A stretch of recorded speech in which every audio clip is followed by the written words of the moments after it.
बोले सच्चे दरबार की जय। बाबा भोलेनाथ की जय। माता पार्वती की जय। तो चलिए गुरु बहिना सब, आज शिव चर्चा गीत आप लोग के सामने सुनावे जा रहल बनी जा।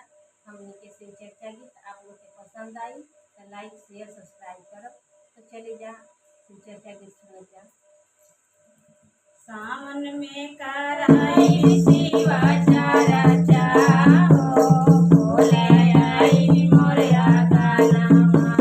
सावन में कराई शिवाचार चाहो, भोला आई मोरया गाना।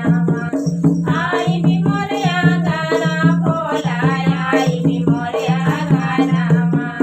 सावन में कराई शिवाचार चाहो, भोला आई मोरया गाना।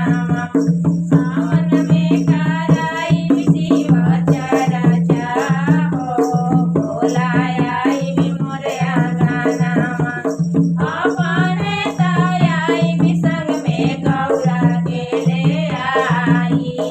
अपने ताई संग में गौरा के ले आई। सानावा में गणपति लाला नामा हो, भोला आई मोरया गानावा। सावन गणपति लाला नामा हो, भोला आई मोरया गानावा।